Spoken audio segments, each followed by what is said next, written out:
This conference will now be recorded. Okay, it is all you, Randy. All righty. Good morning, everyone. It's a bright, sunshiny day here in the land of Lincoln. Glad you could join us for this somewhat different type of presentation than we've had in many cases. And I hope you will learn something from it and enjoy it. I'm Randy Darr. I've been a consultant affiliated with Brookside and Amplify since 1986. 34 years in the past, and we're moving forward to continue the next 30 years. I served for 9 years on the Brookside Board of Directors, and that was a very enjoyable time. And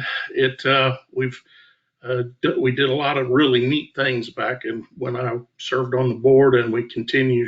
The board now continues to move forward and do some really amazing things. So I would encourage you, if you have questions, you can ask them throughout the presentation or leave them at the end, type them in. I think there's a chat box on here, but you can ask questions if you wish. There's a lot of moving parts in this presentation, and I think we can really enlighten you and help you start thinking. Well, what in the world is a soil scientist doing talking about leadership and building relationships? What in the world do I know? Well, this started back in 2016, 2017, actually at a Brookside conference where I read over a couple of days. I read the book Intentional Living by John Maxwell. If those of you not aware of John Maxwell, he is the world's most recognized and renowned leadership trainer. And through reading that book of Intentional Living, it really resonated with me that the book talks about, success and significance. And success is an inner thing where you are trying to be successful. And it resonated with me that, I have been successful after 34 years and counting. But it resonated with me that to make the next step, I had to become significant. And significant is different than success because significant is an outward action. Significance is helping others be successful. And so through this kind of growth process, and it continues, I got into leadership. I joined the John Maxwell team. I became a certified John Maxwell leadership trainer in 2018. And then last year, I joined the JMT mentorship program, which is another level up that gives us access to other information. And there's actually 2 more levels above that, which is more geared for the actual person making a living putting on leadership training. Of course, that and $2 can get you a cup of coffee somewhere. Over this growth experience, we here at SoilRight, we are shifting our mission. My mission statement that I developed several years ago, back in 2011, I went back to school and got an MBA from Missouri Baptist University. And one of our projects was to develop a mission statement. And at that time, my mission statement was, we provide economically wise, environmentally sound information to our clients in order that they may control their resources and produce profit. Well, there's nothing necessarily wrong with that mission statement, but I've noticed we are evolving. In our company, we are moving to a much broader sense, and it's not totally written down at this moment, but the idea is we provide value to people. Science and technology is merely the vehicle. So that is where we are going at Soil Right, and we're really looking towards helping others and add value to others so that they can become more successful. You're going to hear me talk a lot about adding value to people because that's essentially what we want to do. And adding value to people, concentrating on that helps you build lasting relationships. So here we go.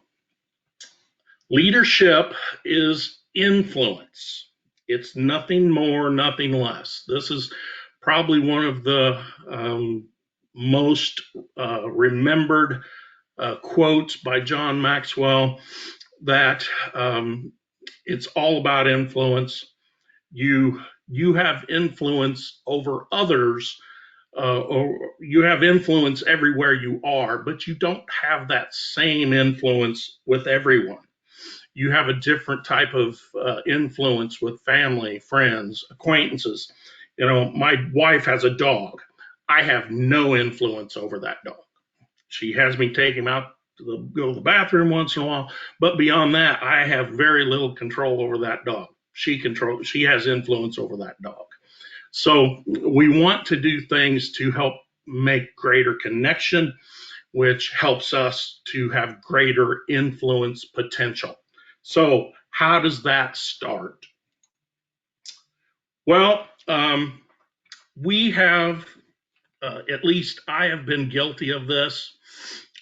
We fall into a trap of, whenever you meet someone for the first time, what is the question they ask? More often than not, it's what do you do for a living? And we start telling what we do. And then we sometimes get to how we do it. And in our sales space, we often fall into that trap also. We tell what we do and how we do rather than why we do it. And there is a total mind shift from telling people what you do and how you do it to why you do what you do. This is a concept that has been highly publicized by Simon Sinek, author and speaker, but he just kind of put it together. This whole idea actually started with Steve Jobs at Apple, because the Apple platform and the whole consciousness of Apple is they concentrate on why they do what they do versus what and how. So, and that, have you ever met anyone that uses Apple products? They appear to have an emotional attachment to Apple products because of why Apple produces what they produce. On the converse, if you go to the Windows operating system and all that company, they are more inclined to talk about what and how their features operate.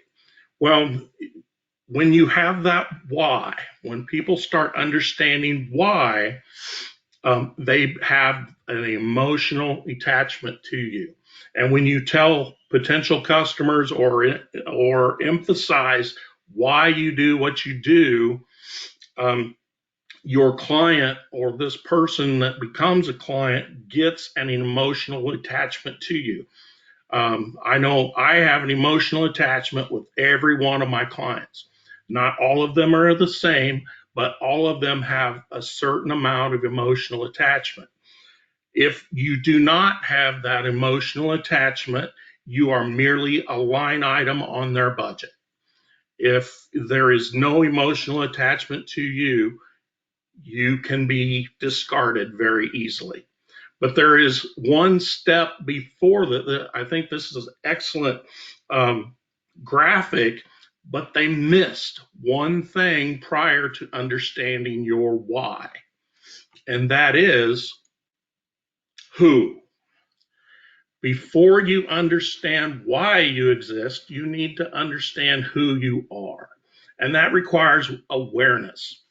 I remember back in the late 90s, early 2000s, since I'm so close to St. Louis, I made the attempt to start diversifying my company instead of just strictly working with farmers. I spent a bunch of money mailing promotional items to landscape companies and golf courses around the St. Louis region and here in central Illinois. With the help of my good friend Dave Marquardt, he encouraged me a lot and trained me. And I actually was on a golf course sampling the day of 9/11, and we had some minor successes, but I learned that I didn't care. I was golf. I don't play golf. I didn't understand the um, the activities and the daily issues of a golf course superintendent, and I could tell I was connecting, and having some attachment, but I was becoming aware that that's not who I was. So eventually, I had two golf course clients, and we were getting along very well. But I told them, I said, I really am not doing you justice. So one golf course I gave to Dave Marquardt, and the other golf course I gave to Eric Pasala, and everybody was a lot happier with me out of the picture. So you have to go back and you have to dig deep into yourself to learn who you are and before you can understand that why. So in the law of awareness states, and I highly encourage you, if you can get the 15 Laws of Invaluable Growth by John Maxwell. That's one of the books that I read every year. Every January, I read that book, and it helps you start to understand the laws of personal growth. You must know yourself to grow yourself, and no one can produce things who is not thoroughly sincere in dealing with themselves. So it's very difficult to develop very good, long lasting relationships unless you know yourself and you are growing yourself. And to know who you are, you have to know who you are to grow your potential, but you have to grow in order to know who you are. And I learned this I have a client here locally that it's a father and son operation. They are excellent clients. They've helped me attain several other clients. But this one particular client, um, the dad, he talks really slowly, and being the person I am, I'm much more of a type A personality. I'm outgoing, and he would start asking questions, and I was answering his questions before he finished the question. And I caught myself after I left their place one day. I caught myself and I said, Randy, you are being stupid. You are disrespecting that client, and you have to stop overrunning him. And being who I am, it's very difficult to do. But I had to force myself to just be quiet and listen. And even though my mind, I already had his answer before he asked the question, but out of respect, I had to just be quiet and let him finish before I answered. And that's just an example on how one of the ways you become aware of your own personality and your idiosyncrasies and things that you become aware of, and it helps you make those connections. um, so I don't know, probably this isn't, I would like to do a discussion of this, but do you have specific ways you connect with people? Like I just, do you tell or do you ask? As I talked a bit, we have 2 eyes, 2 ears, and 1 mouth. We need to listen and watch twice as much as we talk. And connection is a two-way street because you can find times, if you know yourself well, you might actually find times where you don't want to connect with the person.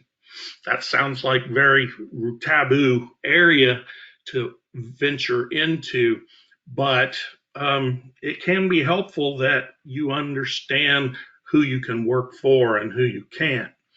As an example, I remember being going about 2 hours north of here when I worked with Family Farms and they were in control of my company. They had me go talk to an individual up 2 hours north of here, and I got to his office and I walked in, and it really wasn't a hi, how are you? It was, well, what can you do for me? And I'm like, well, I don't know what I can do for you. Let's talk.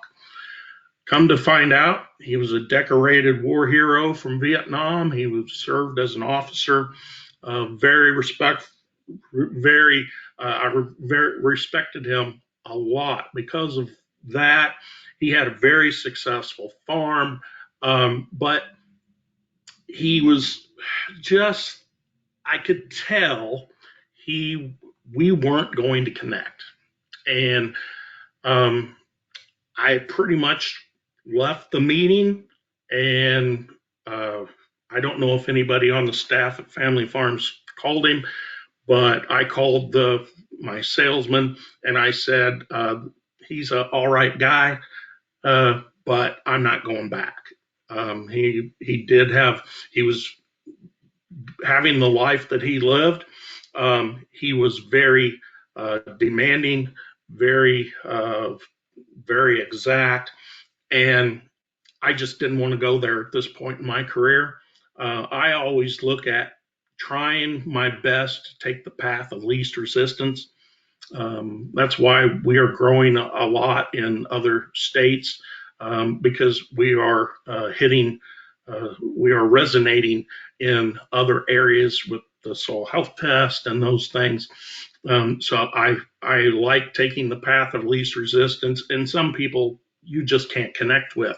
So being aware of yourself, you can come to those decisions very easily. Now, the ability to identify with people and relate to them in a way that increases your influence with them, that's what connection is. I have a client now in northwest or northeast Nebraska. He's a young man and family. I posted a YouTube video or a Facebook, it's a video on Facebook of their farm done by Nebraska Farm Bureau recently. But Kyle and I have been working together for a couple of years now, and we talk about leadership more than we talk about farming. And earlier this fall, I had to go out and see him, and we were just making a connection and wanted to visit and make sure what was going on. Well, I get there about noon that day. He sends me a text and said, "Randy, I need you to speak tonight." I'm like, "What? Okay, it's noon. What are we doing?" And he said, "Well, our county farm bureau meeting is tonight, and I need a keynote speaker." I'm like, okay. What do you want me to talk about? He said, "Well, talk about the stuff we talk about." tell your story. And I'm like, well, okay, that gives me a wide berth. So I sat down for that afternoon and developed about a half an hour, 45-minute presentation and spoke at that meeting. And there was 15 or 20 people there. And that he was so appreciative of me doing that just on the spur of the moment that um, he he's asked asked me to if I would do more speaking. Uh, Last year, he had me come to a young farmers event in Nebraska and spoke on a panel discussion. So through those two events, he put my hat in the ring to be a speaker at the National American Farm Bureau Federation's annual meeting, if it's held in San Diego next year. And if it wasn't for that connection and being willing to do those things, probably that avenue would probably not be a possibility. So, being able to identify with those people is really a crucial thing. Um, this next set of slides for 5 factors for connecting with people. It's it's about relationships. It's what I just talked about with Kyle and his the work we do with him and how we built that relationship. Um, Relying on who you know to help you connect with others is a very important thing. Had a young man come into our company a few years ago, and I've always been a big proponent of knowing what you want to say, have your elevator speech of telling people why and what we do. And Richard, who's with me now, I coach him on, have a comment of why we do what we do on your lips all the time and tell people who may not even have a connection on the farm. Well, this young man several years ago, I told him, be able to tell people why and what we do and talk to them about soil health and whether you're in a bar or in church. And my son-in-law Boone, who's sitting right back here behind me, um, he was he said, well, Ryan came up to me the other day and said, how does Randy want me to go to bars and churches to talk about what I do? I don't go to bars. And so Boone tells me this, and we kind of chuckle, and we knew that Ryan was missing the point. It wasn't the point of going to a bars. I don't even go to bars, but it's the essence of being able to tell anyone and develop a relationship with anyone you meet. And that was it was kind of a really interesting idea that Ryan had. He totally missed the point on what I was meaning, and so I had to tell him that, and so everything was all right. Um, then it's always helpful to have insight. Insight is what you know. If you share an area of expertise with who you know and tell them what you know, you give people reasons to respect you. And this develops a sense of connection with you. So whether you're providing services to a nonprofit organization or uh, whatever the case may be, it gives you the ability to promote what you know. We've even had some people come in as clients in the past that we actually did some free. Well, we never say free, we say complimentary. That puts a little different spin on it, but we do things that will, you know, you want to be inclusive and you want to tell people, you want to help people. So we want to add value to people. So you use what you know to help develop those relationships. Then coming next is don't be hesitant about, not in a smart or condescending way, but you want to tell people what you have done. What have you done? Some when you're younger in this business, um, there may be some minor successes in the beginning. You haven't had a lot of experience to get a lot of success, but um, describe other things you've done successfully. I mean, whether you're in your 20s or 30s, you've done something successfully. So build those relationships on what you know and what you have done.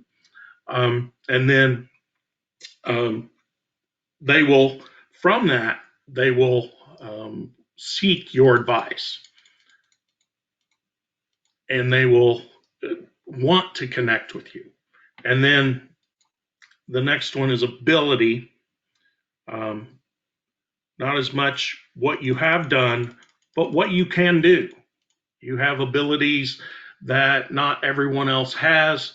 You can describe those abilities. You don't have to even be very technical, but you can describe um, abilities that you have.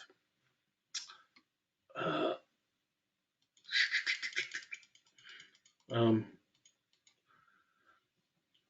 you will be felt. Uh, they will feel connected with you as you uh,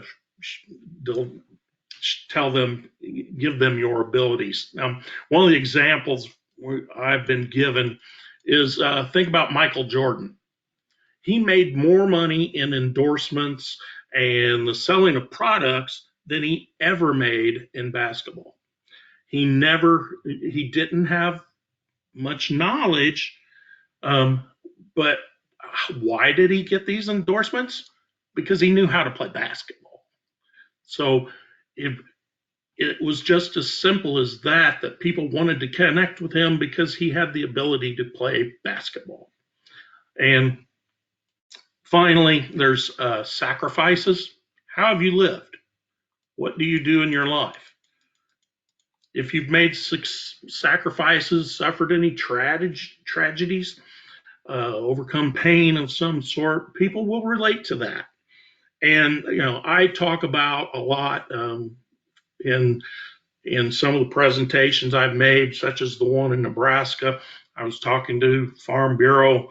When I started my company back in 1986, it was one of the worst times to start a company.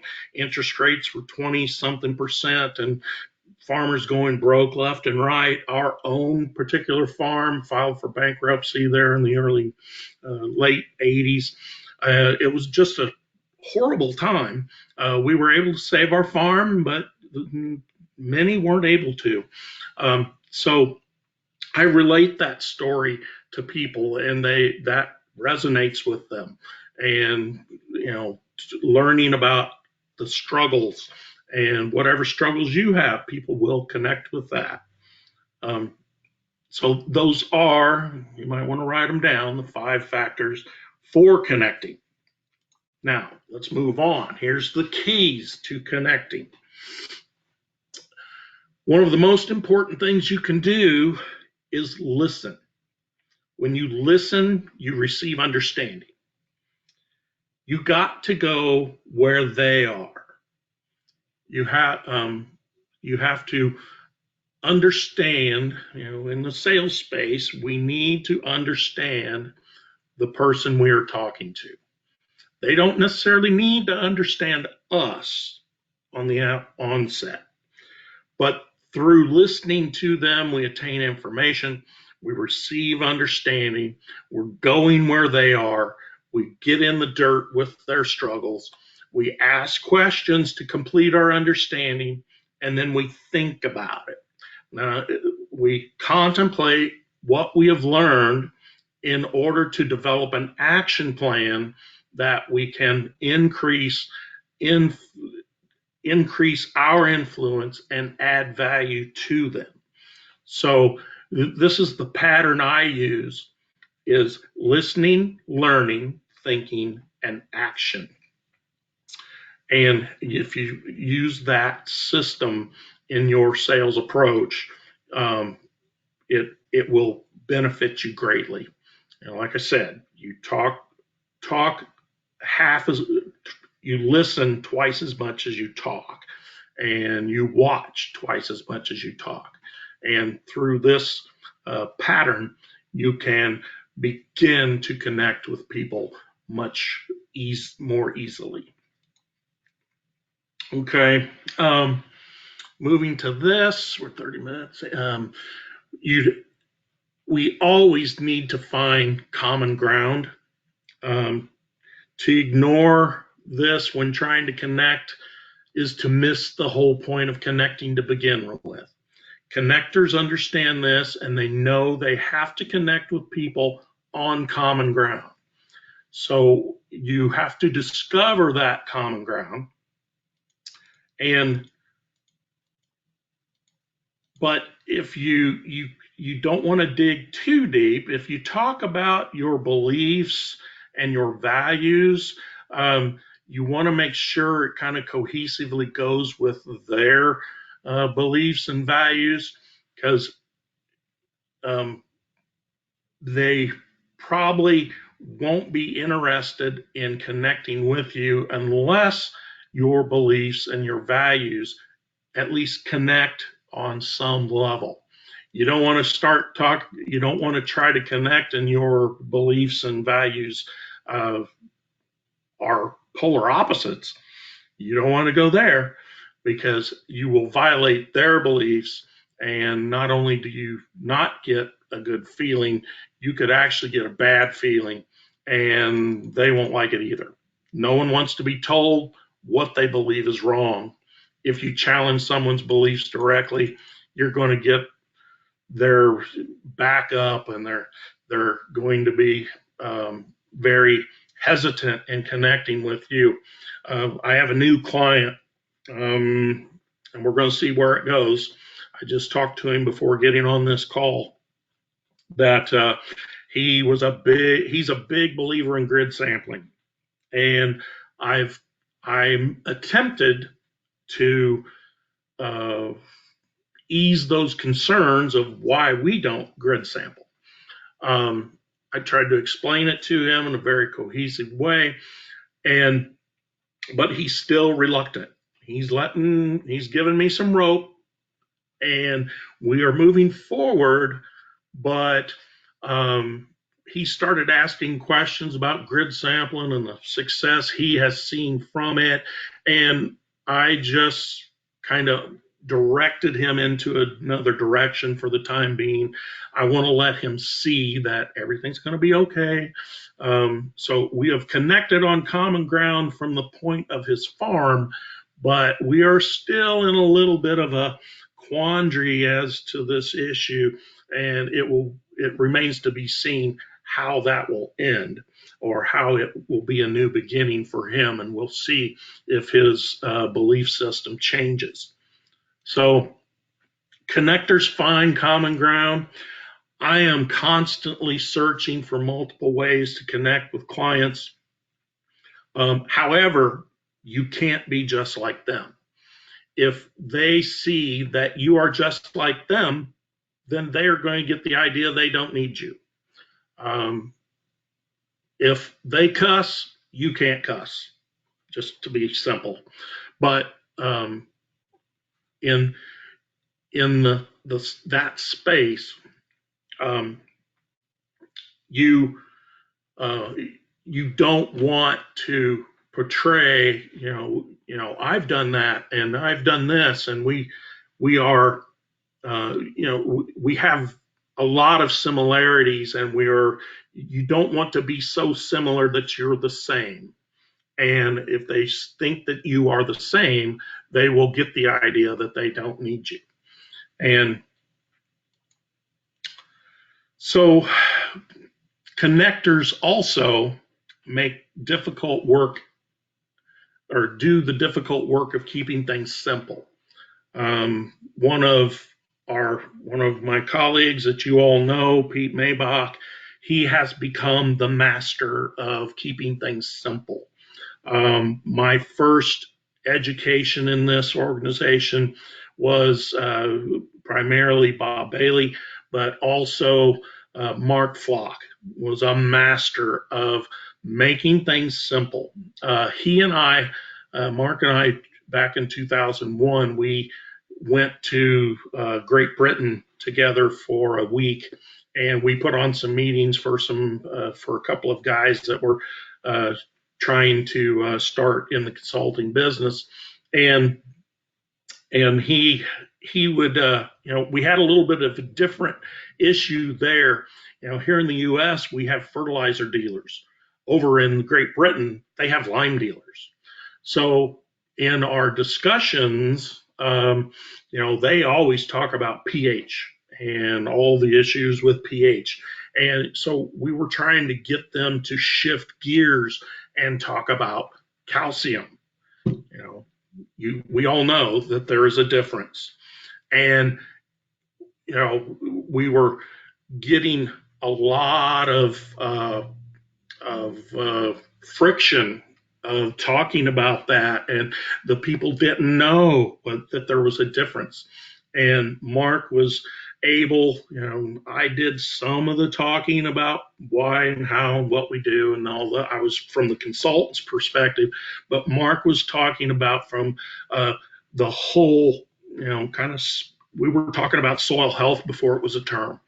And so the farmers were starting to connect with us, but the mountain of competing against the hundreds of lime dealers, lime salesmen, we just never picked up the traction we needed to help those guys be successful, because we had to change those two gentlemen's ideas too.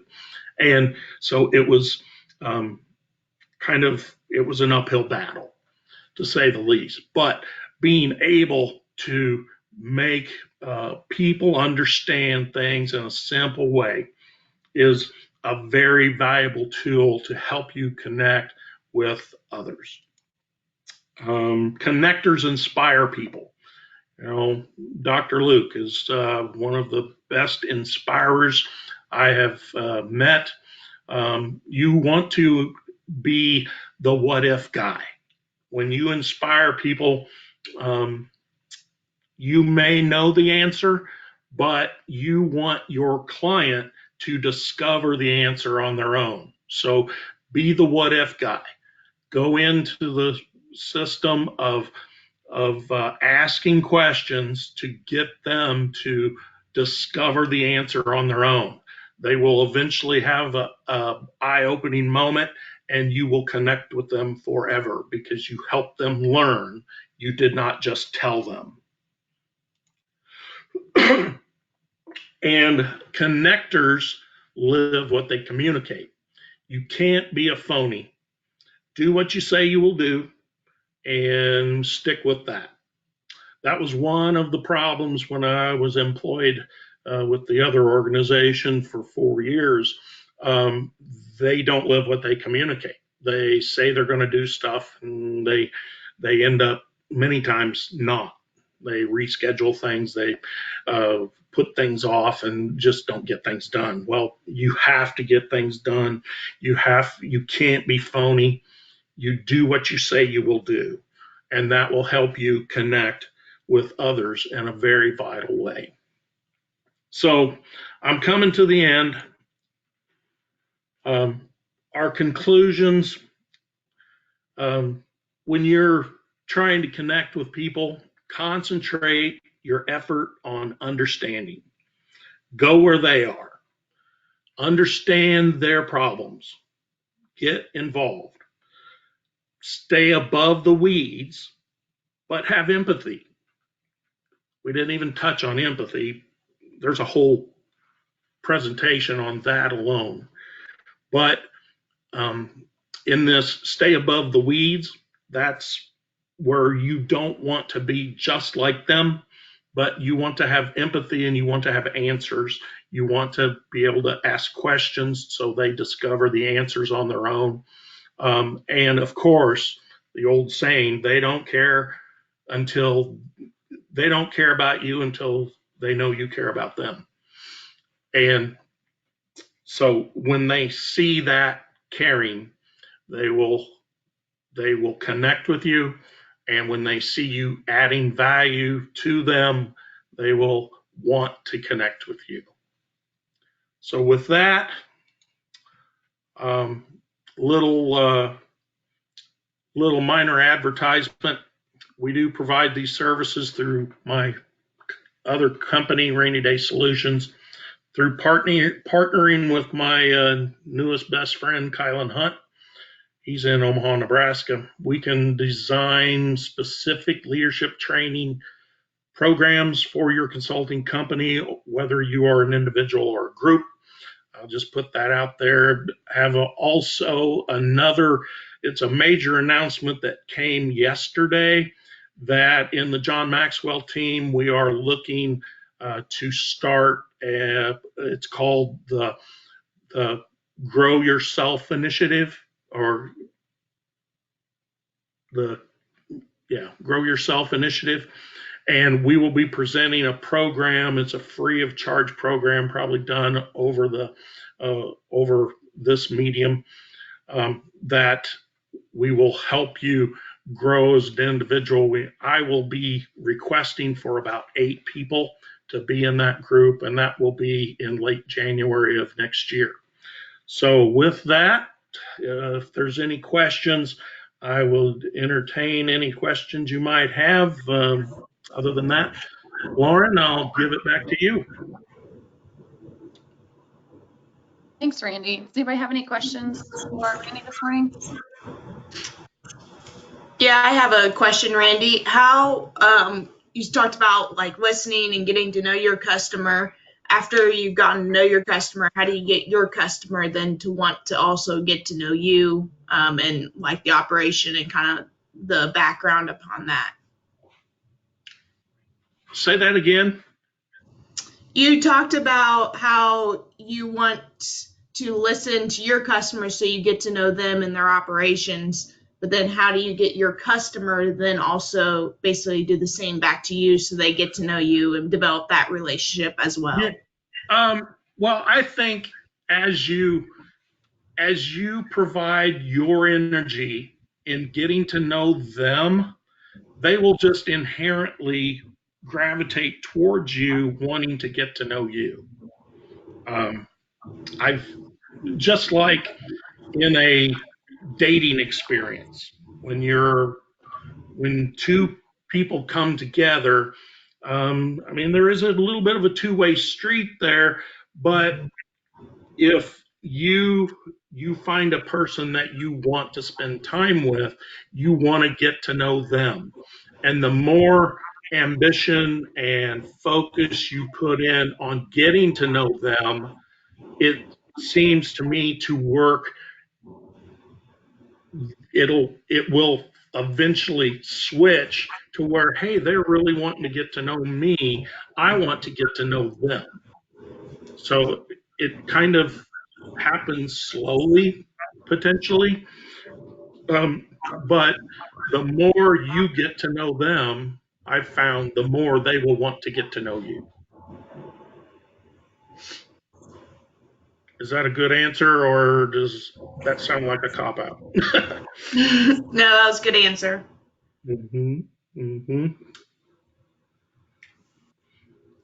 Good. Does anybody else have any questions for Randy? Okay. All right. Well, Randy, I will go ahead and we will get this posted. If anybody does have questions or needs Randy's contact information, please reach out. I have it and would be happy to give it to you. Right. And there's a whole nother presentation that I am working on currently that I never touched on, which would be very vital in our organization. It's something that I'm working on specifically, but it is how to transfer relationships. And I've been working on that idea for a decade. And we're implementing it here so that the relationships I have will transfer to Richard. So we're working on a new presentation for that. Good. All right. right, perfect. Well, nobody else has any questions today. I will let you guys go about your day here, and I hope everybody has a great weekend. Yep. Thanks, everybody.